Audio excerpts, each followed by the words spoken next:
안녕하십니까. 경향신문의 구교영 기자입니다. 정치부 기자들이 모여 주요 정치인의 속내를 파헤치고 미래를 탐구하는 프로그램이죠. 인물비상구 52회 순서 시작하도록 하겠습니다. 먼저 오늘 함께할 분들을 소개합니다. 유유시스터즈 유설희 기자, 유경선 기자 나오셨습니다. 안녕하십니까? 네, 안녕하세요. 네, 우리가 못 본 지가 좀 됐는데 그 사이에 가장 화제의 선거구라고 한다면은 부산 북구갑이 된 것 같고, 그 중에서도 하정우 AI 수석의 출마를 두고 갑론을박이 많은데 차출론이 계속 나오는 것 같아요. 네, 일단은 정청래 대표가 또 하수석에게 이제 러브콜을 보냈는데, 그러니까 일단 앞서 조금 설명드리면, 그러니까 지난 9일에 대통령이 한번 제동을 걸었잖아요. 그러니까 요새 할 일도 많은데 작업 들어온다고 넘어가고 그러면 안 된다, 막 이렇게 공개적으로 말했는데, 이제 정청래 대표가 아랑곳하지 않고 계속 이제 러브콜을 네. 보내는 거죠. 그래서 최근에 또 어떻게 러브콜을 보냈나 보니까 부산 현장 최고위에 이제 정청래 대표가 이제 전재수 부산시장 후보랑 같이 이제 하정우 수석을 주제로 만담을 약간 주고받은 거예요. 그래서 전 처음에 기사를 보고 하정우 수석이 거기 간 줄 알았어요. 아, 실제로 온 줄 알았구나. 예, 왜냐면 네. 너무 대화 주제가 다 하정우 수석에 대한 얘기인데 보니까 그 하정우 수석을 주제로 그냥 둘이 대화를 주고받은 건데, 뭐 그냥 하정우 수석이 뭐 부산에 어디 초중고 나왔냐 이런 거 물어보고, 그래서 이제 뭐 우리 그 이제 전진수 이제 후보님이 우리 고교에서 이렇게 걸출한 인물이 있는 줄 몰랐다 뭐 이렇게 또 띄워주고. 6년 후배 하정우. 네, 6년 후배, 고등학교 이제 6년 후배죠. 그리고 정청래 대표가 또 하수석을 좋아하냐 이렇게 물어보니까 전 후보가 사랑합니다. 또 막 이렇게 답하고. 근데 다만 또 약간 이제 대통령을 좀 의식해서인지 뭐 사랑한다고 보궐에 출마하라는 얘기는 아닙니다. 또 이렇게 전제를 다셨더라고요. 네. 근데 어쨌든 뭐 지금은 계속 좀 출마를 권유하는 분위기 같아요. 그러니까 민주당 같은 경우에는 정말로 대놓고 구애 공세를 한 지가 굉장히 꽤 시간이 흘렀는데, 결국은 하정우 수석의 출마 여부는 그 청와대의 결정, 이재명 대통령의 분부가 있어야 되는 게 아니냐는 말이 좀 나오고 있거든요. 그러니까 이게 그 말을 이제 어떻게 해석할 것이냐, 액면 그대로 볼 것이냐, 대통령의 말을 뭐 이제 아니면은 혹시 너무 이제 잘 띄워주고 싶어서 뭐 그런 관측을 제기하는 사람들도 있잖아요. 그런데 사실 그냥 저는 좀 너무 뭐 액면 그대로 해석하는 거일 수 있지만 달리 해석할 여지가 별로 없는 것 같아요. 왜냐하면 워낙에 너무 좋아하는 모습을 많이 봤기 때문에 하정우 수석을. 네. 그리고 이제 그 이유도 다름이 아닌 할 일이 많은 데잖아요.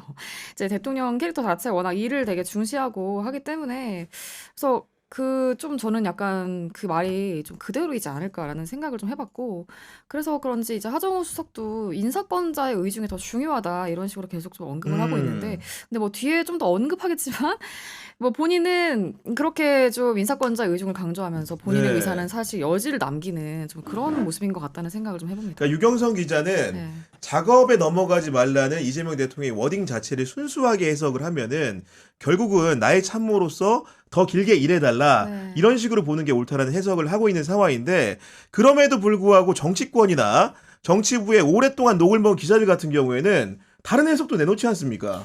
제가 일단은 제일 중요한 게 청와대에서 분위기를 제일 잘 알 거 아니에요. 그래서 친한 청와대 출입 기자한테 물어봤어요. 출마냐 아니면 붙잡는 거냐 하니까 출마 쪽으로 미세하게 분위기가 기울었다고 하더라고요. 아, 출마 쪽으로 미세하게 기울었다. 네, 미세하게 기울었고, 사실 또 강훈식 비서실장도 며칠 전에 브리핑에서 이제 하수석 출마 관련해서 질문을 받으니까 본인이 결정한 문제다라고 했는데, 저는 이 정도면 거의 열어놨다고 봐야 될 것 같아요. 그래서 이렇게 출마 쪽으로 기우는 분위기가 맞다면 이 대통령이 이렇게 제동을 건 것도 결국은 하수석 몸값을 높여주기 위한 전술이다, 전략이다 네. 라고 보는 게 맞을 것 같고, 그러니까 대통령이 계속 이렇게 붙잡는 그림을 만들어주면 이게 기사거리가 나오잖아요. 계속 하정우죠. 네, 네. 기사거리가 나오니까 사실 이렇게 부족한 우리 하정우 수석의 인지도를 자연스럽게 높여줄 수 있으니까 그런 전략이 아닌가라고 저는 생각합니다. 결국은 하정우만한 사람이 당이 봤을 때도 많지 않다, 이런 판단이 서 있는 것 같고, 그럼에도 불구하고 정청래 대표가 삼고초려까지 언급을 하면서 강하게 구애 공세를 하는 이유 좀 뭐라고 보십니까? 일단 그 정청래 대표는 이제 8월 전당대회 생각도 좀 하고 있을 것 같거든요. 좀 앞선 이야기일 수 있지만 이제 지방선거를 화려하게 또 승리로 음. 이끌어서 이 성과를 바탕으로 당대표 재선에 도전하고 싶은 어떤 동기부여가 좀 있을 것이고요. 그리고 그 이전에 어쨌든 당대표는 당대표의 역할을 해야 되는 거잖아요. 선거에서 정말 될 성부른 인재가 있으면 어쨌든 최선을 다해서 러브콜을 보내는 모습을 보여줘야 되는 거는 그냥 본분을 하는 거라는 점에서 뭐 저렇게 저도 할 것 같아요, 사실은. 저도 그렇게 할 것 같고 또 부산 지역에는 우리가 부산 지역을 이만큼 신경 쓰고 있다라는 어떤 시그널도 좀 되는 거잖아요. 그렇죠. 예. 네. 그래서 뭐 그런 것 때문에 당대표로서는 당연히 저렇게 할 수밖에 없지 않나 생각을 좀 해봤습니다. 그리고 지금 이제 지방선거와 함께 치러지는 국회의원 재보선인데 국회의원 재보선에 나갈 면면이 많이 거론되고 있지만 하정우만큼 신선한 인물은 없다. 이런 것 때문에 공천 전략으로서도 굉장히 무게감을 두고 이렇게 접근하는 게 아닌가라는 생각이 좀 드는 건데 어쨌든 간에 대통령과 민주당이 동시에 집착하고 있는 마성의 남자 하정우 어떤 인물입니까? 네, 1977년 부산에서 태어났고 이제 부산 구덕고를 졸업했습니다. 앞서 말씀드렸듯이 전재수 부산시장 후보가 6년 고등학교 선배이고 그리고 서울대 컴퓨터공학부에서 네. 학사, 석사, 박사를 모두 마쳤습니다. 그래서 첫 직장은 이제 삼성 SDS였고 이제 여길 거쳐서 지난 9년간 네이버의 AI 조직을 이끈 핵심 인물이라고 보실 수 있는데 클로바 AI 리서치, AI 랩 그리고 네이버 클라우드 AI 이노베이션 센터 등을 이제 총괄하면서 이 한국형 LLM 개발과 상용화를 주도했다 이렇게 볼 수 있습니다. 그러다가 이재명 정부의 첫 AI 수석으로 발탁된 인재입니다. 쉽게 얘기해서 AI라는 사업이 주목받으면서 네이버에서 AI 달린 조직에는 다 근무했다 뭐 이렇게 네. 볼 수 있을 것 같은데 그렇습니다. 최근에는 인지도가 엄청 올라와가지고 동명이인인 배우 하정우보다도 더 널리 알려져 있다면서요. 네네. 그 하정우가 이제 동명이인 노출 기준이 당연하겠지만 뭐 검색 수라던가 이제 뭐 또 사람들이 얼만큼 또 이제 클릭을 하느냐 뭐 이거에 따라서 노출을 한다고 하는데 그거를 뭐 작년 7월부터 이미 좀 뛰어넘은 거고 대통령이 실제로 그걸 언급을 하기도 했어요. 부산 타운홀 미팅에서 하정우보다 더 유명해졌다던데 뭐 이렇게 좀 챙겨주기도 하고 근데 이제 네. 하수석도 조금 재미있는 캐릭터인 것 같아요. 그래서 뭐 그냥 우스개로 한 거겠지만 나도 솔직히 검색하면서 누구 이름이 더 먼저 나오나 이거 좀 신경 써본 적이 있다. 전 직장 아닙니까 또 검색하는 데가. 아, 그렇죠, 네. 그렇죠.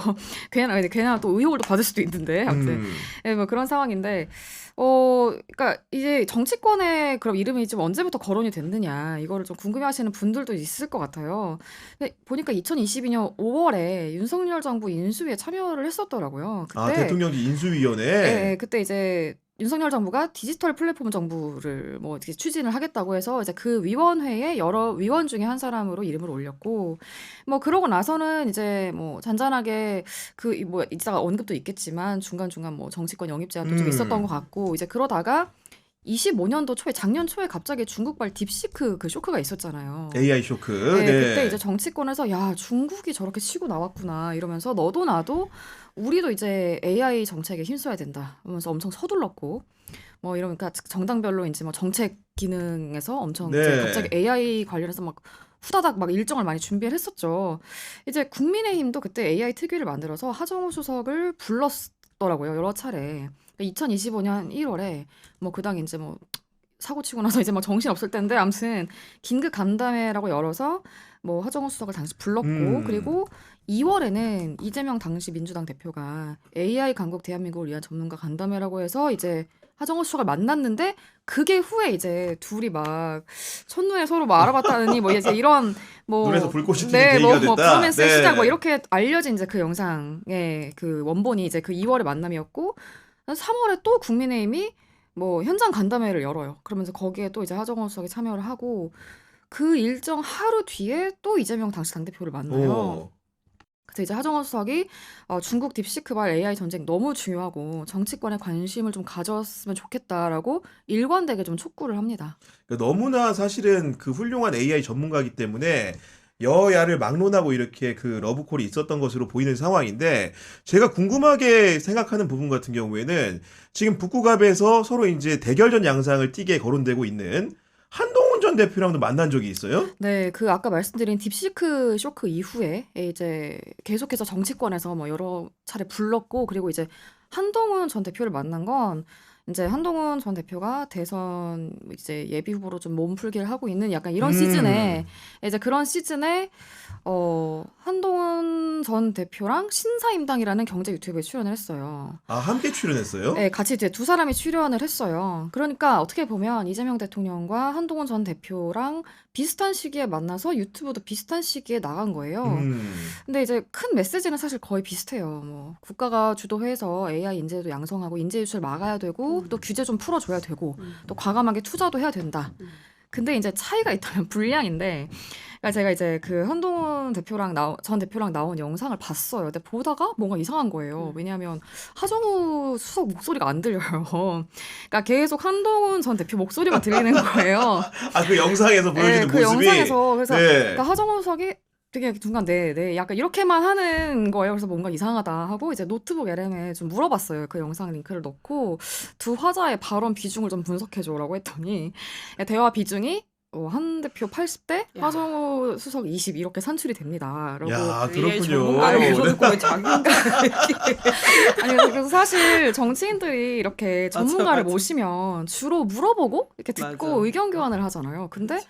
한동훈 전 대표는 하정우 수석을 진행자로 씁니다. 그러니까 진행자로 쓰고 그래서 이제 한동훈 전 대표는 그거를 대담이라고 표현을 했지만 거의 뭐 독백에 가깝지 않았나. 예, 뭐 그래서 이제 그 분석이 좀 재밌었고 그리고 이제 뭐 LM이 약간 좀 팩폭을 뭐 아주 굉장히 한동훈 전 대표는 길고 장황한 답변을 내놓고 있습니다. 뭐 이렇게 분석을 좀 해줬어요. 근데 이재명 대통령 출연 영상을 보면 뭐 다른 전문가들도 같이 있어요. 총 4명이 출연하기도 했지만 좀 주로 듣거든요. 그러니까 이재명 대통령은. 그래서 이제 그걸 보면서 아 같이 일하고 싶은 사람이 누구였을까. 아, 하정우 수석의 속마음이 예, 둘 무엇이었을까? 중에 뭐 이런 생각은 좀 들더라고요. 아, 예. 실제로 그래서 네. 이재명 대통령이 청와대 참모가 된 건데 두 사람의 인연이 또 어느 정도가 형성이 돼 있는지 많은 분들이 궁금해 하거든요. 일단은 언론에 알려진 거는 2023년 가을인데 23년 예, 가을. 이때 이재명 민주당 대표가 하정우 박사에게 22대 총선에 이제 공천을 받으면 어떻겠냐 이렇게 제안을 했다고 해요. 근데 이제 그때 하정우 수석이 내 역할은 입법부가 아닌 AI 산업 현장에 있다 이러면서 정중히 거절을 했고 이후에 이제 작년 3월에 아까 이제 유경선 기자도 언급을 했지만 그 유튜브에서 AI 전문가들을 모셔놓고 이제 대통령이 이제 궁금한 걸 물어보는 그런 영상이 있어요. 근데 이때 이재명 대통령이 옆에 앉은 이 하정우 수석의 팔뚝을 딱 잡으면서 아, 팔뚝을 잡으면서. 팔뚝을 이렇게 옆에 잡으면서 하정우 선생님 저번에 잡았어야 됐는데 언젠가 다시 같이 일하게 되겠죠 이러면서 되게 같이 일하고 싶어하는 정말 야. 진심을 담아서 이렇게 말한 장면이 나와요. 네. 그래서 아마 뭐 제 생각에는 이 진짜 방송 끝나고 같이 일하자고 아마 설득하지 않았을까. 아니, 그런 화기애애한 분위기가 연출되기 때문에 어떻게 네. 보면은 네이버에 성공한 어떻게 보면 기업인으로서 활동을 잘하고 있었기 때문에 네. 엄청난 연봉을 포기하고 나란 일을 하게 된 중대한 결심의 계기는 있었을 것 같아요. 그렇죠. 왜냐하면 인재 영입 때는 가족 엄청 심하게 결사 반대를 했었다고 하니까. 근데 물론 이제 상사니까 듣기 좋으라고 이제 그렇게 말한 걸 수 있지만 이제 만나봤을 때 되게 상대방 말을 경청하고 누구와는 다르게 흡수와 이해가 매우 빠르다라고 주위에 평가를 좀 했다고 해요. 이재명 대통령에 대해서 하수석이. 그리고 자기를 되게 진심으로 대해주고 뭐 같이 일하기를 원하는 진정성이 좀 느껴졌다. 그리고 아들을 언급을 또 했어요. 아들 이름이 되게 특이하더라고요. 이든이어서 하이든. 하이든인데 네. 근데 이제 뭐 물론 내가 이제 억대 연봉 그리고 내가 가지고 있는 그런 주식의 가치 이런 거가 굉장히 또 크지만 내가 이제 이 수석직을 통해서 창출할 수 있는 가치를 이제 비교 경중을 해봤을 때 그런 무게추는 너무 확실한 것 같고 그리고 아들이 살아갈 세상을 생각을 했을 때 기회가 있는 나라냐 없는 나라냐 자기는 그걸 너무 중요하게 생각했다는 거예요. 야, 그래서 네. 결국은 이제 아들을 생각하는 어떤 아빠의 마음으로서도 그렇게 한 것 같고, 예, 그리고 또 어쨌든 정치권에 계속 발신하던 메시지가 있었잖아요. 우리 그 AI 주권 필요하다. 예, 그거에 대한 확실한 어떤 소명 의식도 있었기 때문에 종합적으로 예, 그래서 그런 기득권을 버려서인지 이재명 대통령이 유독 하정우 수석과 공개적으로 대화할 때마다 눈에서 꿀이 뚝뚝 떨어지는 것 같은 느낌을 받거든요. 네, 별명도 이제 하 GPT라고 해가지고 네. 아주 이게 친밀하게 별명으로 부르잖아요.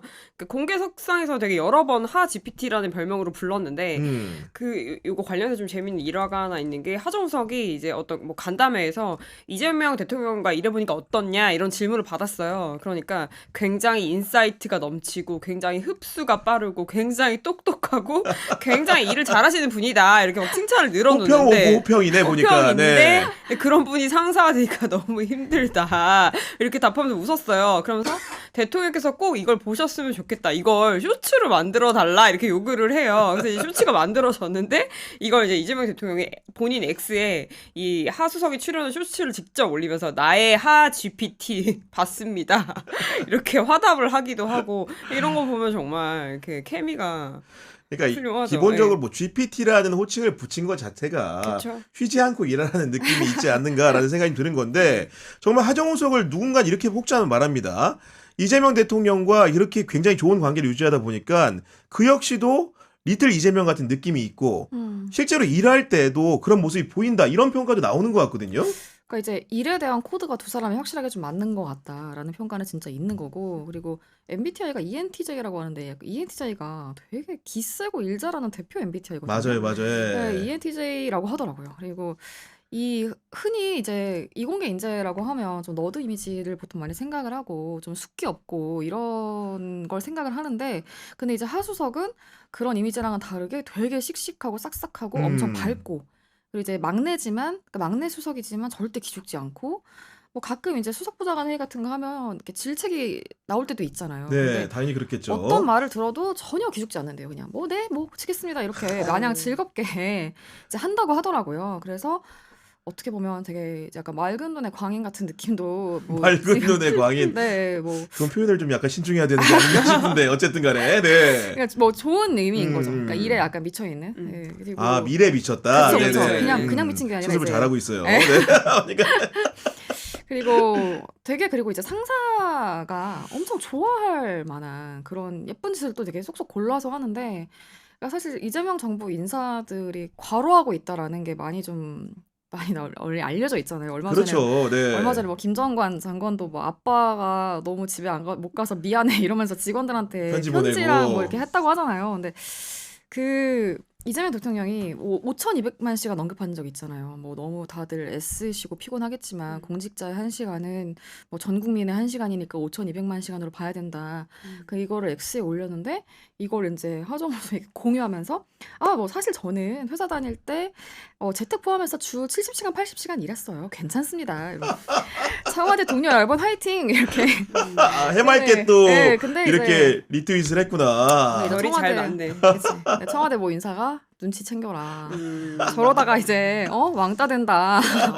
뭐 이랬다고 하더라고요. 예. 아니 근데 그럼에도 불구하고 기자들하고도 언론과도 스킨십이 상당히 좋은 걸로 알려져 있거든요. 네, 되게 답변도 잘 주고, 그러니까 전화보다는 일단 텔레그램을 좀 선호한다고 하는데, 뭐 문자를? 물어보면 거의 바로바로 답변이 오고, 근데 좋네. 기자들, 훌륭하네. 그쵸. 이게 진짜 기자들한테는 거의 최고인데, 뭐, 기자들 사이에서도 진짜 좀 그 생성형 인공지능에 답변하는 것 같긴 하다. 왜냐하면 항상 텐션이 일정하고 되게 밝고, 그리고 이제 답변도 되게 이제 일정한 어떤 퀄리티로 출력이 되다 보니까. 아, 그거 맞아요. 네. 예, 예. 그래서 아, 정말 AI 같기는 하다. 뭐 좀 이렇게 기자들이 본다고 하고, 그리고 이제 좀 약간 귀여웠던 것도 하나 있는데, 그 김은지 맞아. 시사인 시사인 나갔을 때 김은지인데 그 머리 스타일이 화제가 됐죠. 레고 네. 머리 이제 이것도 본인이 이제 약간 음. 셀프 디스일 수 있는데 귀엽게 또 리트윗을 했더라고요. 예. 아니 저도 이제 예전에 윤석열 정부 때 정보위원회 활동할 때 같은 테이블에 앉은 적이 한 번 있고 그리고 비교적 최근에 한 번 이렇게 같이 점심을 먹은 적이 있는데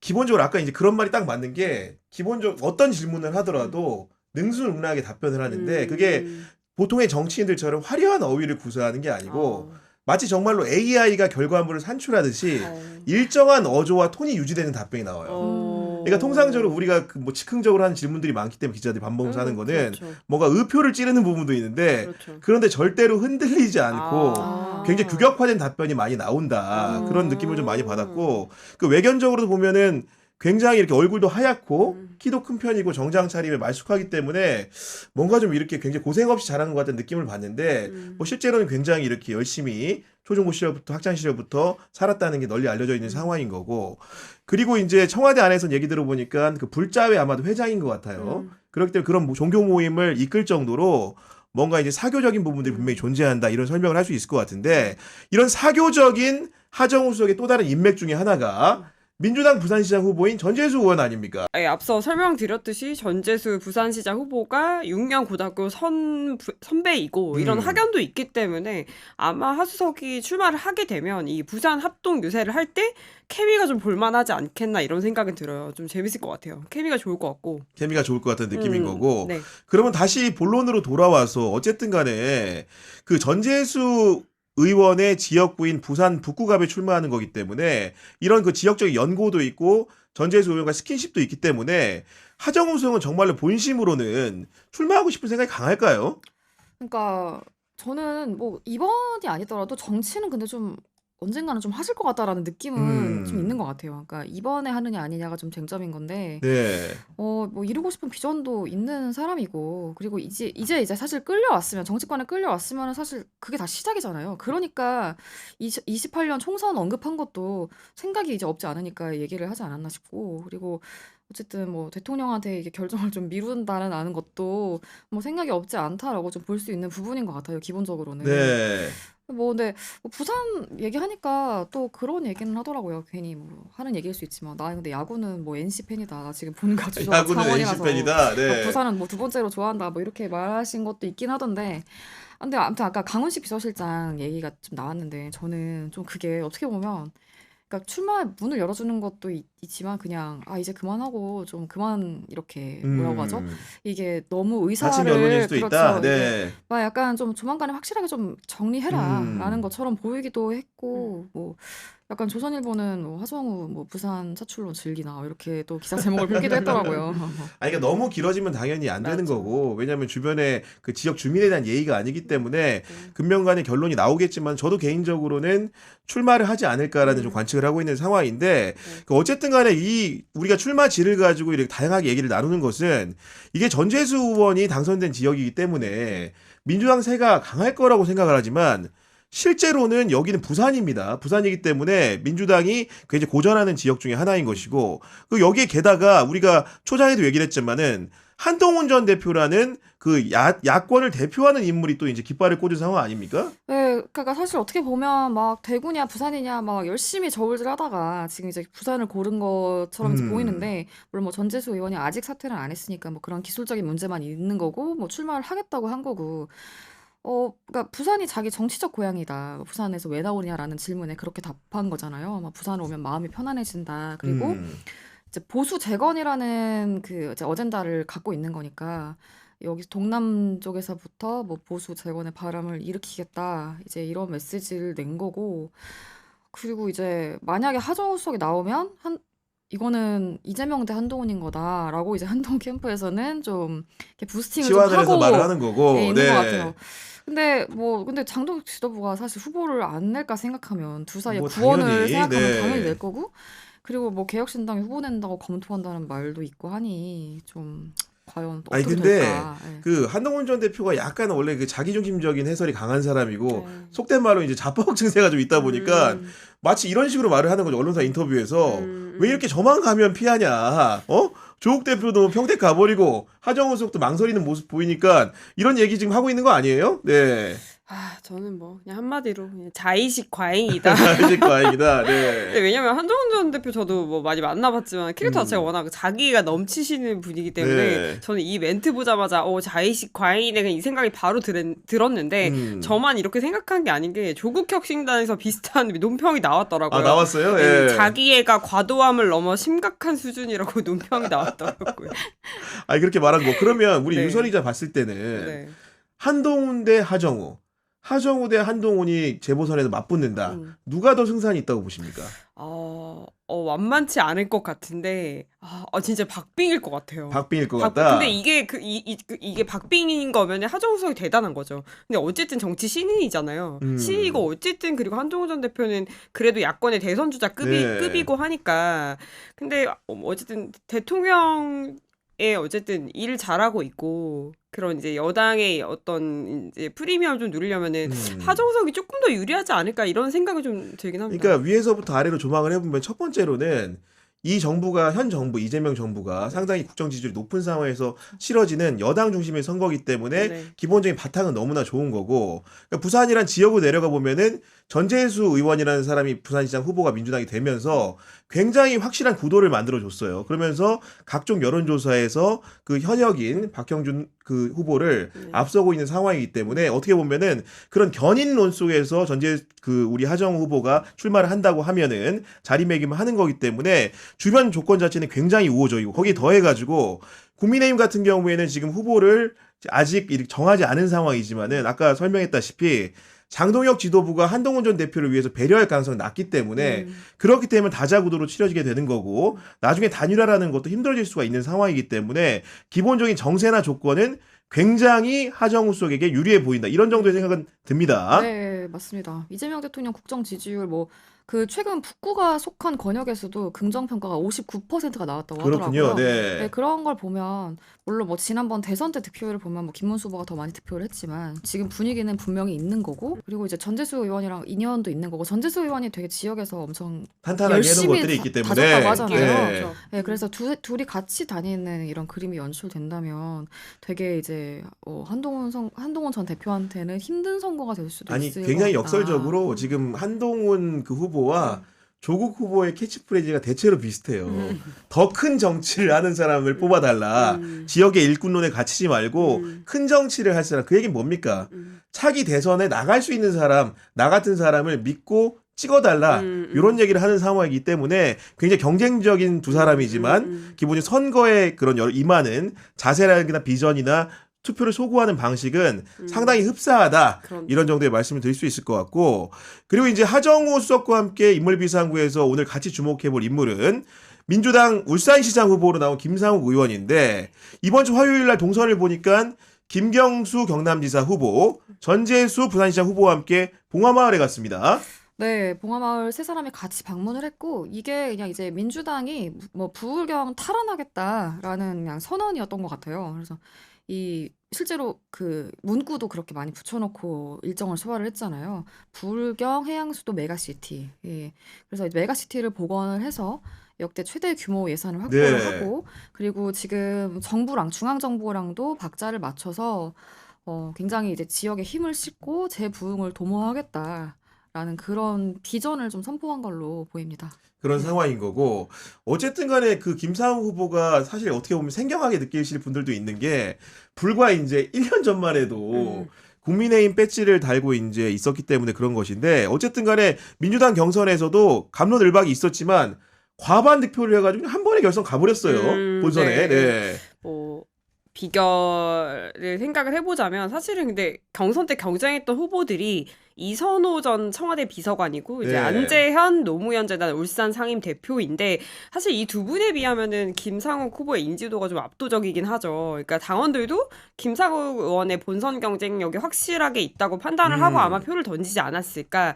제가 김상욱 의원의 이 인지도를 좀 체감했던 계기가 있는데 이제 국민의힘 출입했을 때 오. 그때 이제 김상욱 의원하고 이제 선배라고 부르면서 편하게 이제 잘 교류를 했었는데 그때 제가 김상욱 의원하고 보좌관하고 셋이서 그 여의도에 그 더현대 백화점 있잖아요. 아 거기 갔어요. 네, 지하 네. 1층에서 이제 점심 먹고 이제 커피를 마시는데 커피를 이제 사람들이 되게 많이 오가는 그런 이렇게 좀 트여인 데서 이런 데서 오. 커피를 마시는데 그때가 이제 김상욱 의원이 윤석열 탄핵 표결에 이제 찬성을 하고 이제 국회 앞에서 막 1인 시위를 하면서 인지도가 확 막 올라가던 때였어요. 근데 제 체감상 행인 한 5명 중에 1명꼴로 김상욱 의원 아니냐고 야, 진짜로? 네, 알아보고 악수하자 그러고 사진 찍자 그러고 정말 와. 야, 한 5명 중 엄청난 1명꼴이에요. 인기구나. 그러니까 제가 느꼈을 때는 이거는 거의 대선 주자급 인지도 아닐까? 막 이런 생각이 들 정도로 근데 사실은 일반인이 국회의원이랑 얼굴이랑 이름을 알아보는 게 정말 쉽지 않아요. 않습니다. 진짜 쉽지 네. 않아요.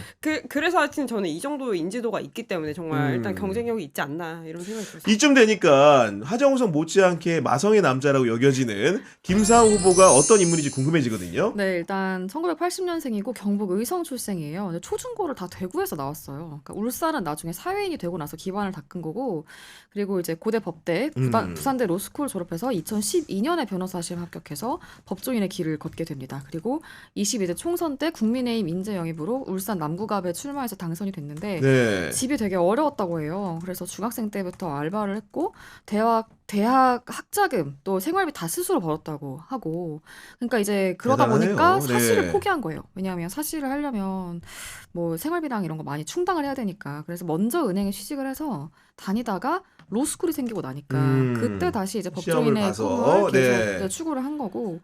그리고 이제 김상욱 의원도 원불교 신자래요. 그러니까 국민의힘 탈당을 하고 민주당 입당을 했잖아요. 그러고 나서 이재명 대통령 후보 지지 선언을 한 후에 그 이재명 선대위 불교 본부장에 임명이 됩니다. 아, 불교 예. 본부장. 그리고 네. 출가를 실제로 하려고 했었대요. 그러니까 불교로 출가를 하려다가 뭐 부모님도 그냥 뭐 해라 그랬다고. 이제 그러다가 이제 마지막 순간에 좀 이렇게 돌아섰다. 이게 사실은 이제 이력 간단히 설명해 줬는데 김상우 후보 같은 경우는 이력 그 자체는 사실 국민의힘에 가까울 수밖에 없는 게 본적은 경북 의성이고 대구에서 학창 시절을 다 보냈고, 저도 알아보니까 고교 시절에 원래는 법대 가려고 했던 게 아니고 육군 사관학교를 원래 좀 꿈꿨던 것 같아요. 가정 형편도 안 좋은 것도 있다 보니까 국가의 지원을 받되, 근데 군인을 꿈꾼다는 건 약간 보수적인 길이 또 맞는 거고, 그렇죠. 그런 상황이었고, 국민의힘에서 성골로 불리는 TK 라인이라는 정체성을 갖고 있으면서도 동시에 부울경이라고 불리는 PK 지역에서 가장 어린 국회의원이자 울산에서 보수세가 가장 강한 지역구인 남구갑에서 했기 때문에 사실은 그 외견만 보면은 국민의힘 병아리다 이런 생각이 들 정도인데, 그렇죠. 어쨌든 간에 김상우 의원이 어떻게 울산과 연을 맺게 된지도 궁금하거든요. 네, 제가 이번 방송을 위해 김상우 의원에게 어제 직접 전화해서 아, 직접 물어봤습니다. 전화했어요? 취재를 했습니다. 아니 뭐 언론에 나오는 부분이 아니어가지고 그러니까. 취재를 할 수밖에 네, 없었습니다. 네. 근데 그때가 로스쿨 1기 변호사 시절이어가지고 이 로펌 일자리 구하기가 쉽지가 않았대요. 근데 마침 이 송철호 전 울산시장이 있던 그 사무실에서 채용 공고가 났대요. 그래서 이제 그냥 거기에 이제 응시를 해가지고 울산과 인연을 맺게 됐다. 아, 그 변호사 사무실 일하게 되면서? 네, 그냥 채용 공고 보고 신입사원이 지원한 그런 정말 심플한 이유예요. 야, 그렇네. 네, 네. 그렇게 해서 울산과 인연을 맺고 이제 변호사 생활을 본격적으로 이제 울산에서 시작을 하는데, 이 처음에 근로 조건이 좋진 않았대요. 박했다고 합니다. 그래서 연봉 같은 게 그렇게 좋은 조건은 아니었대요. 그래서 여기서 잠깐 있다가 결국은 나중에 직접 개업을 하고 이제 24년까지 한 10년 정도 울산에서 변호사 생활을 하게 되는데, 네. 이 나중에 울산에서 가장 사건 수임을 많이 하는 아, 수임 1등 김상욱. 수임 1등이고 네. 로펌도 가장 규모가 큰 그런 아주 대성공을 거두게 됩니다. 야, 그 정도로 수완이 좋은 사람이라고 하니까 네. 정치도 결국 인적 네트워크 싸움이다 보니까 네. 절로 잘하지 않았을까 싶은데, 아니 근데 그 어떻게 보면은 남의 사무실에서 일하다가 개업을 해가지고 단기간에 1등 수임을 하기가 쉬운 일이 아닌데 본인만의 노하우 같은 게 좀 있는 겁니까? 네, 성공 비결이 좀 궁금해서 물어봤더니 본인은 술 먹고 영업은 전혀 안 했대요. 아, 술 먹는 영업은 안 네, 한다? 술 먹고 영업은 전혀 안 하고, 아니, 이게 좀 너무 좀 교과서 같은 얘기인데, 그저 찾아오는 고객에게 최선을 다했는데, 그 고객이 다른 고객에게 소개시켜주고, 이런 방식으로 손님이 크게 늘었대요. 다만, 이게 울산 토박이가 아닌데, 이 변호사가 갑자기 나타나서 사건을 싹쓸이 하니까, 주변에서 마타도어가 엄청 지역에서? 네, 심해가지고 10년 중에 한 2, 3년을 엄청 고생을 했대요. 네. 그래서 이게 어떤 식이냐면은, 그러니까 본인이 영업 사무장을 한 명도 안 뒀는데, 뭐 경찰 출신의 사무장을 뭐 수백 명을 쓴다더라. 뭐 그리고 뭐 밤마다 룸살롱을 가서 영업을 한다더라. 좀 요거 이렇게 김상욱 의원의 말을 좀 날 것 그대로 전하면 막 김상욱이 뭐 몸 팔아서 영업한다. 막 이런 얘기까지 돌았대요. 근데 이 얘기하면서 본인이 막 머리가 있을 때 외모가 좀 괜찮아서 그런 소문이 돈 것 같다. 머리가 그때 좀 있었다. 근데 아주 어쨌든 이런 황당한 소문까지 나고, 그러니까. 고소고발 당해서 뭐 경찰 검찰 이렇게 조사도 받았다고 하더라고요. 그러니까 얼마나 일에만 몰두했으면 그렇게 사실은 본인 외모를 유지하지 못하고 그랬겠습니까? 네.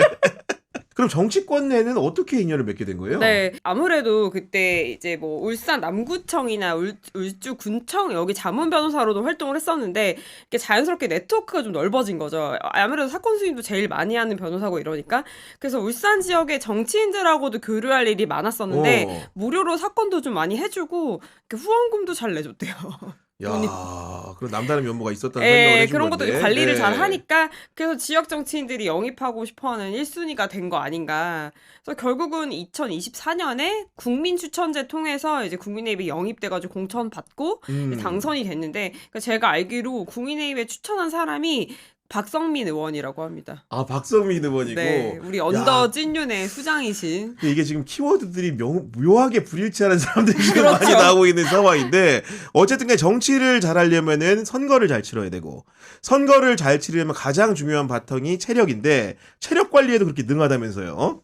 네, 그 국회 소통관 앞에 이제 철봉이 설치가 됐는데 그 철봉의 거의 죽돌이라고 그래서 철봉 죽돌이다. 네, 국회 소통관 앞에 철봉이 있는데 거기서 뭐 턱걸이 하고 있거나 매달리기 하고 있거나 또 평행봉 운동도 자주 하고 평행봉도 네. 있더라고. 근데 영상이 몇 개 있어요. 근데 보니까 되게 잘하더라고요. 아, 실제로 잘한다. 되게 잘해요. 진짜 되게 잘하고. 그러니까 그 이제 탄핵 표결 참여하고 나서 그때도 자기한테 되게 이목이 쏠리는 시기잖아요. 근데 이제 그때도 철봉에 많이 매달려 있었대요. 많이 매달려 있다가 또 좀 뭐 중간에 뭐 친한 민주당 의원을 지나가면 또 이렇게 좀 뭐 고민 뭐 얘기하기도 하고 네. 뭐 좀 그랬었다고. 그리고 이제 인스타그램에 상의 탈의하고 운동 인증샷 올린 것도 이렇게 몸 좋은 있더라고요. 모습들을 좀 보여줬다 그래서 과거에. 되게 이제 뭐 정말 상상하지 못한 저런 모습이 아니, 또 근데 있으시구나. 그리고 예, 뭐 예. 철봉하면 또 한동훈 전 대표도 한철봉 하는 거 아닙니까? 뭐 우리 한 30대 김문수 후보와 하니까. 함께 예. 턱걸이 한 30대 하니까. 뭔가 좀 세 분이 겨루는 모습을 많은 분들이 궁금해하실 것 같은 느낌이 좀 드는 건데 어쨌든 간에 김상호 후보가 정치인으로서 가장 주목받았던 시점이라고 한다면은 12상 비상계엄을 얘기하지 않을 수가 없고 당시에 보수 정당에 속한 국회의원임에도 불구하고 스스로 보수주의자이기 때문에 이 길을 간다고 하면서 소신행보를 한 거 아니겠어요? 저는 개인적으로 김상호 의원이 국회 본관 앞에서 이렇게 외롭게 탄핵 촉구 시위했던 장면이 가장 기억이 남는데 저 많이 오며 가면서 많이 봤거든요. 근데 한겨울 그 추운 날에 몇 시간씩 서서 피켓 시위를 하는데 근데 그때 당시에 뭐 국민의힘 내부에선 배신자 소리 들어가면서 이제 시위를 했잖아요. 근데 그때 어떻게 이제 이게 그런 비판이 본인도 신경이 쓰였었는지 국민의힘 의원들이 지나가면 선배님 죄송합니다 이러면서 90도로 인사를 해요. 아, 진짜로? 왜 이렇게 인사를 했을까? 그러니까 내가 이렇게 시위할 만한 상황이라는 걸 이해해달라 이런 표현인데 왜냐하면 김 의원을 실제로 만나보면 굉장히 예의가 좀 깍듯한 스타일이거든요. 그러니까 또 이런 상황이 좀 본인이 너무 미안했던 거죠. 그런 이해해달라는 표현이었을 텐데 어쨌든 근데 격려해주는 의원이 거의 없고 다 대부분 이렇게 약간 좀 차갑게 지나쳤구나. 예, 인사 안 받아주고 그냥 네. 지나치는 거예요. 그래서 그런 거 보고 너무 좀 짠했었는데 그 한동훈 전 대표가 빨간 목도리 본인이 메고 있던 거 둘러준 적 있잖아요. 아, 맞다. 기억납니다. 그게 네. 화제가 됐었는데 뭐 물론 본인이야 그런 정치적 의도가 좀 있었겠죠. 그림 만들려고 하는 의도가 있었겠지만 근데 그런 상황 자체에서는 김상우 의원도 본인이 정말 진심으로 좀 감동받고 울컥하지 않았을까. 왜냐면 너무 외로운 상황이었거든요. 외롭고 정말 춥고 이런 상황이었기 때문에. 결론적으로는 한동훈의 빨간 목도리를 맸지만 실제로 이재명의 파란 목도리로 간 거고 그렇죠. 아까 하장우 수석 같은 경우에도 그 한동훈 전 대표 과거에 대담을 나눈 적이 있지만 이재명 대통령이 참모가 된 역설적인 상황이 좀 돼 있는 건데 그렇네요. 어쨌든 간에 그 유경성 기자도 비상계엄 당시에 김상우 후보의 모습 그냥 인상 깊게 보지 않았겠습니까? 굉장히 인상 깊게 봤죠. 그러니까 아까 예의 바르다, 깍듯하다 이거 유소리 기자가 말씀해 주셨는데 그때 지역에서는 사실 되게 중앙 상황이랑 다르게 울산이다 보니까 본인의 행보랑 많이 지역 여론이 차이가 좀 있었을 거잖아요. 근데 그 지역 기초 의원한테 그러니까 진짜 되게 엄청 정중하게 문자를 좀 보냈던 게 있더라고요. 그러니까 되게 지역 여론 잘 못 챙겨서 정말 죄송합니다. 서울 상황이 너무 안 좋습니다. 근데 이게 다 보수를 위한 거고 당의 차기 대선을 위한 거라는 거를 좀 헤아려 주시면 감사하겠습니다. 이렇게 굉장히 정중하게 좀 보낸 게 있더라고요. 그래서 그런 모습도 좀 인상 깊었고 그리고 이제 그 아까 피켓 시위는 보니까 이제 또 의상도 그 본인 그 계엄 해제 표결할 때 입었던 옷이라고 하면서 이제 그 같은 점퍼 얘기하는 거죠. 그거. 일부러 이제 기억나요. 그거를 예, 입고 예. 뭐 있었다. 그리고 이제 단식을 결의를 하겠다고 한 발언이 좀 되게 인상 깊었던 것 같아요. 그러니까 1차 때는 그 탄핵안이 표결이 그러니까 기각이 됐죠. 근데 국민의힘이 참여를 안 하기로 했으니까 원래는. 참여를 안 하기로 네. 했었으니까. 근데 이제 예. 2차 때는 몇 명이 참여를 하면서 그렇게 된 건데 2차 표결을 앞두고 만약에 탄핵이 기각이 된다면 저는 국회에서 죽을 때까지 단식 투쟁을 하겠다라고 음. 말을 한 게 있는데 뭐 네, 어쨌든 그 다음에 바로 표결이 돼서 단식은 안 했지만 예. 저는 이제 12월 3일 날 그 심야 4일로 넘어가는 시간들 포함일 텐데 비상계엄 해제 표결에 참여했던 김상욱 의원의 모습이 아직 눈앞에 선연한데 어떤 거냐면 김상욱 의원이 이제 이렇게 소리를 질렀거든요.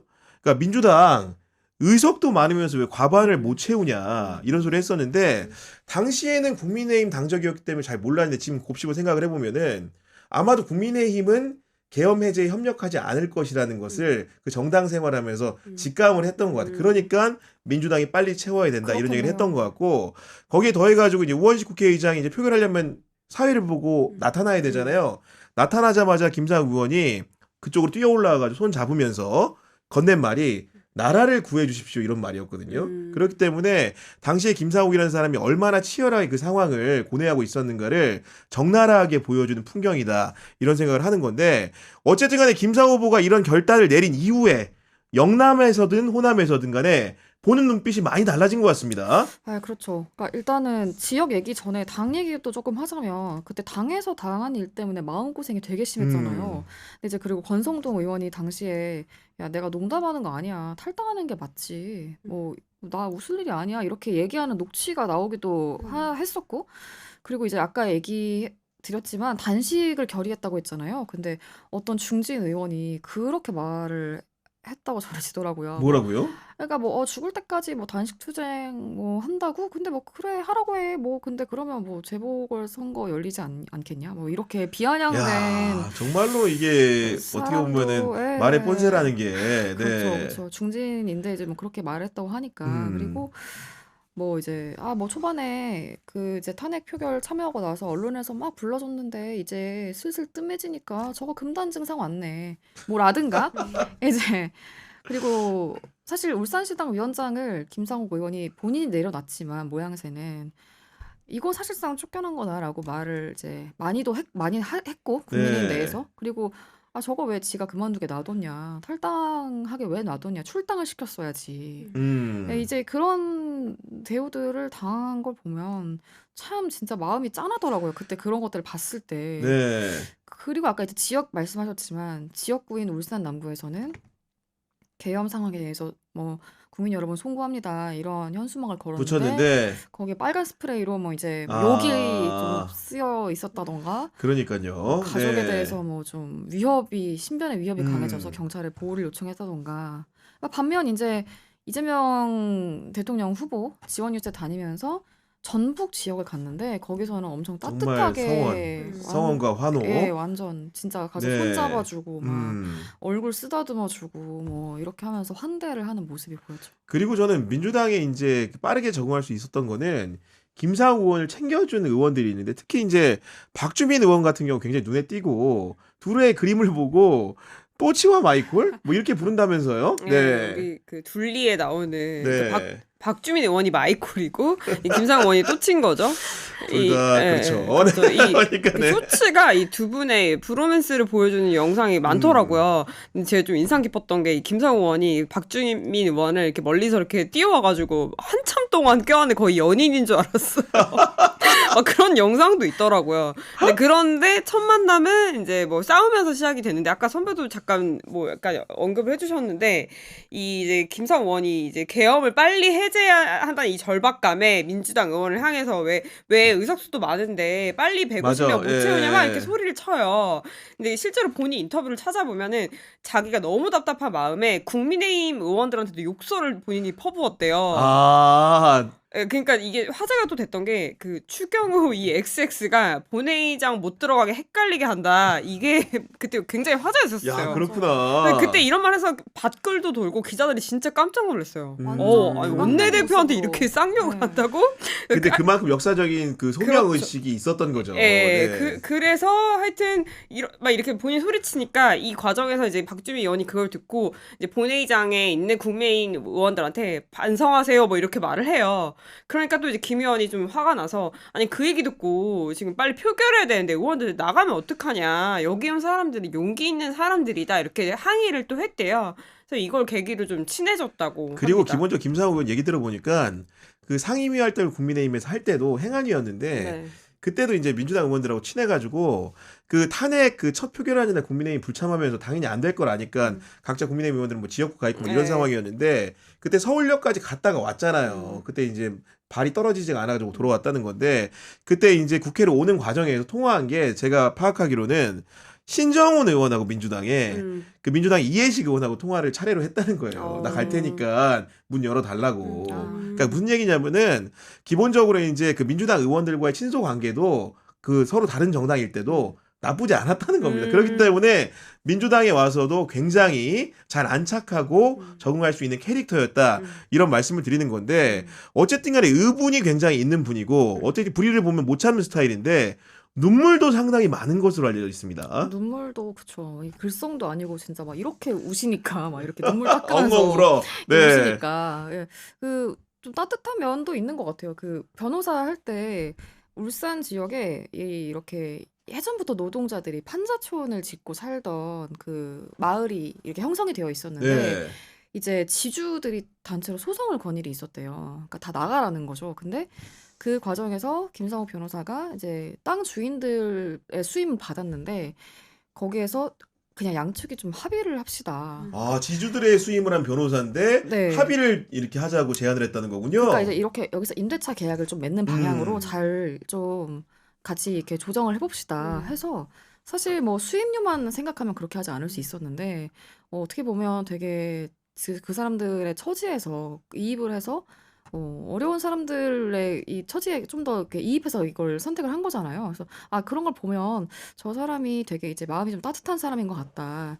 그리고 해맑은 면도 되게 있는 것 같아요. 그러니까 그 단톡방을 직접 운영을 했었는데 아, 이제 단톡방을. 그때가 이제 자신의 그런 일거수일투족에 막 관심이 좀 몰렸던 네네. 때니까 뭐 본인의 이제 일정이라던가 이런 것도 소통도 좀 해야 될 테고 근데 이제 그때 되게 아주 발랄하게 아주 해맑게 기자들한테 뭐 아우 우리 존경하고 사랑하는 고마운 기자님들 뭐 오늘 하루 잘 보내셨나요? 그냥 화이팅 뭐 웃는 이모티콘 보내고 이제 그렇게 되게 발랄하게 좀 운영을 했던 게 있고 그리고 저는 되게 웃겼던 게 하나가 있는데 그 의원총회 장소를 헷갈린 영상이 있어요. 아마 의원총회 장소를 그러니까 이제 당적을 바꾸고 나서 의총장을 가야 되는데 국힘 의총장을 실수로 들어간 거예요. 근데 이제 그러고 이미 나서 기억하고 있네요. 그런 것 같아요. 그런 것 같아요. 귀소 본능 같은 게 그러네. 있었던 것 같은데 근데 이제 그러고 나서 뛰어나오거든요. 근데 뛰어나오는데 표정이 너무 해맑아요. 막.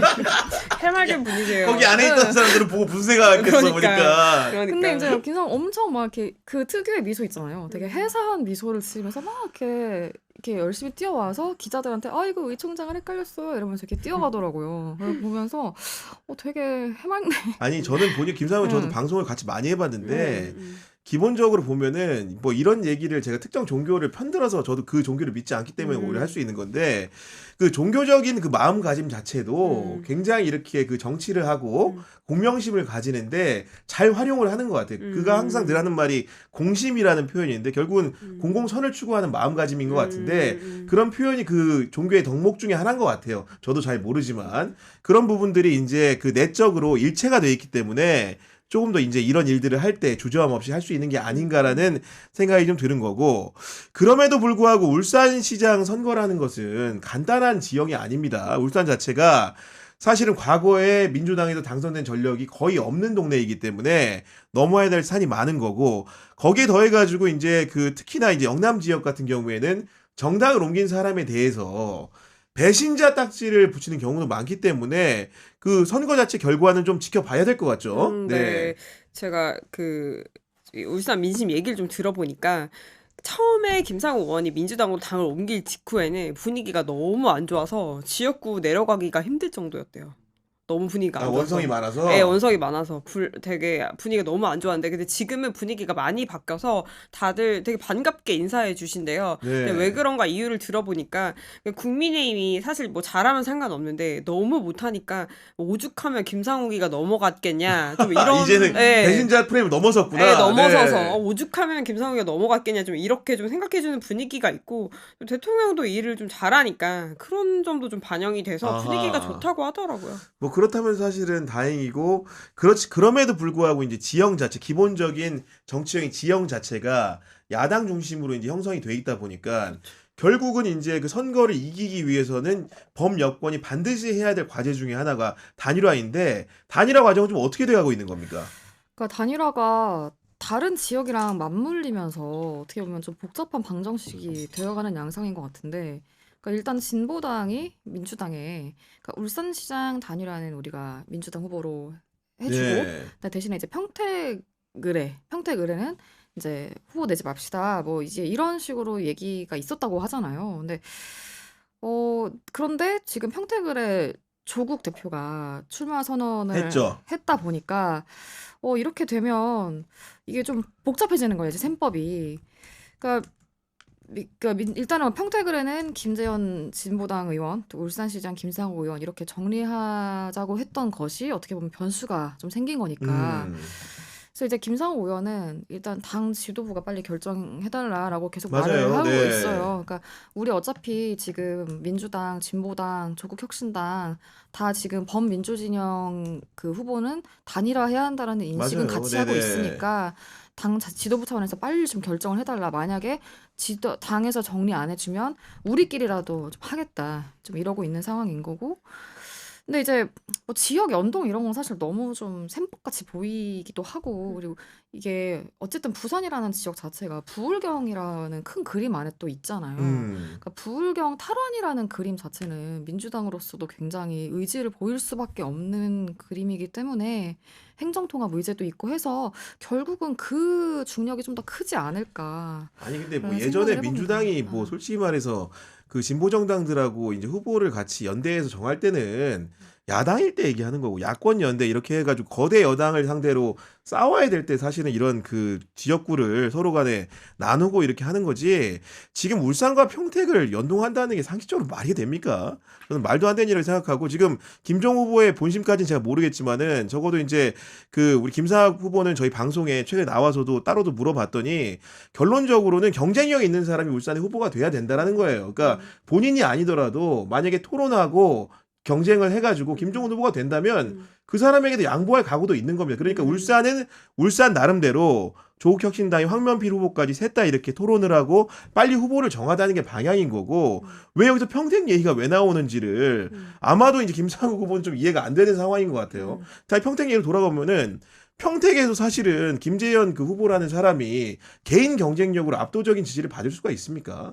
그렇지 않은 상황이기 때문에 단일화를 논거하는 것 자체가 저는 개인적으로 느끼는 평가지만은 연동해서 하는 건 부적절하다. 각자 그 지역에서 평택 지역에서 뭐 조국 후보, 김재현 후보, 민주당의 제3의 후보가 나와가지고 경쟁을 하고 후보를 정한다면 상관이 없겠지만은 울산은 민주당 줄 테니까 평택은 진보당 줘라.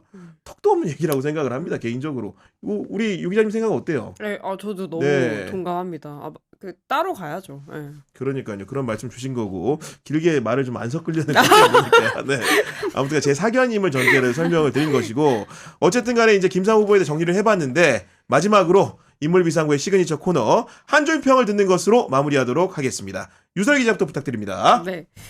김상욱은 민주당의 또치가 되라. 로 한번 정리해봤습니다. 또치가 되라. 네, 또치가 되라. 그러니까 또치가 그 둘리 만화에서 보면 그 서커스 단에서 탈출해가지고 고길동 집에서 살잖아요. 그래서 좀 이렇게 예민한 캐릭터여가지고 잔소리도 좀 심한데 이제 김상욱 원도 국민의힘에서 탈출했다는 공통점이 있고 거기서도 이제 내내 쓴소리를 했었잖아요. 저는 그러니까 민주당에서도 이 또치의 캐릭터를 잃지 않고 좀 할 말도 좀 하고 그렇게 소신 있는 그런 정치를 하는 모습을 보여줬으면 좋겠다. 아니 이런 실제로 말씀을 저는 드리고 김상욱을 싶습니다. 좋아하는 게 네. 어떤 면 정치인으로서 좋아하는 모습이 있는 게 지금 그 정청래 대표 상황임에도 불구하고 정청래 대표한테 늘 할 말은 다 했어요. 그러니까 심지어 그러기 쉽지 경선을 않아요. 앞두고 당대표를 네. 상대로 불이익이 되는 발언을 할 수 있다라는 거는 정말로 뭔가 본심이거나 용기가 없으면 안 되는 건데 맞습니다. 그 두 가지를 다 갖춘 정치인이다. 그런 면에서는 정말 민주당이 또치가 될 음. 자격이 있어 네, 보인다. 자격 충분한 것 또치가 같습니다. 머리숱이 많은가요? 어떤가요? 좀? 없죠. 아무튼 간에 그런 말씀 좀 드리고 네. 우리 그 유경선 기자의 말씀도 들어보겠습니다. 아, 민주당의 또치가 너무 네. 강렬해서 제가 왠지 좀 하기 싫어지는데요. 예, 사실 저는 좀 하정우 수석 그 얘기를 보다 보니까 네. 계속 안철수 의원이 좀 떠오르더라고요. 안철수 의원. 그러니까 왜냐하면 안철수 의원이 좀 정치 시작이 하정우 수석이랑 겹치는 부분들이 좀 있어서 왜냐하면 IT 업계에서 되게 전문가로 인기가 엄청 높았고 그리고 정계에서 너무 너도나도 다 영입하고 싶어 했고 네. 그리고 또 안철수 의원도 좀 그러니까 하정우 수석은 뭐 하 GPT 근데 안철수 의원은 뭐 로봇 같다 이런 말을 또 듣기도 백신회사도 했었어가지고 운영을 했으니까요. 네, 그리고 네. 이제 워낙 좀 대인관계나 이런 거에서 스킬이 좀 딱딱하다 보니까 진짜 기계 같다, 컴퓨터 같다 이런 말도 좀 들었던 것이 그래서 근데 사실 좀 어쨌든 전문가로서의 정체성을 가지고 좀 자신의 뜻을 펼쳐가는 것과 또 정치인으로서 투신해서 어떻게 보면 자신의 전문성도 좀 흐려지고 그냥 그저 그런 어떤 정치인 중에 한 명이 되어가는 것은 좀 어떻게 보면 우리 사회에도 되게 네네. 그런 거일 수도 있으니까 그래서 그냥 되게 비루한 삼행시이지만 비루한 삼행시 한번 해봐요. 네. 네, 뭐 저희가 불러드리겠습니다. 네. 하, 하도 인기가 많으시니 정, 정든 청와대를 떠날 생각도 많이 드시겠지만 우. 우발적인 출마보다는 좀 숙고하는 리더가 되어주시기를 부탁드립니다. 이거 본인의 자꾸 생각이 들어있네요. 맞아요. 이게 지금 결과가 어떻게 될지 모르는 상황에서 도박 사실- 같은 삼행시 던집니다, 지금. 이번 주에 만약에 선언하면 어떻게 하려고 그러죠, 지금 보니까 지금. 아유, 뭐 네. 그러면 그냥 뭐 어떻게 예측 못하는 기자가 되는 거죠. 근데 사실 뭐 예. 아니, 근데 저는 실제로- 맨날 틀렸어가지고. 네. 실제로 저희 이제 그 경향TV 정치비상 프로그램에 하정우 수석과 관련된 클립들도 많이 만들고 했는데 그 상당히 반수 이상의 여론은 곁에서 대통령을 도와달라. 그리고 국가를 위해서 국민을 위해서 AI 정책을 마음껏 펼쳐달라. 이런 유경선 기자 같은 마음을 가지신 분들이 또 많아요. 아무리 뭐 선거판이라고 하지만은 그렇죠. 국내 민복이 중요한 게 아니냐. 그런 시각에서 우리 유경선 기자가 건넨 말이라고 생각을 하지만 틀릴 수 있다는 거 다시 한번 강조드립니다. 잘 네. 아우른답게 마무리해 주시는 것 같았는데. 네, 알겠습니다. 정치부 기자들의 본격 정치인 사담회 인물비상구는 여러분과 함께 만들어가는 프로그램입니다. 유튜브 경향TV 커뮤니티를 방문하셔가지고요. 보고 싶은 정치인, 듣고 싶은 정치인 이름을 적어주시면 저희가 적극적으로 반영해서 방송하도록 하겠습니다. 지금까지 유설희 기자, 유경선 기자와 함께했습니다. 오늘도 함께해주신 여러분 감사합니다.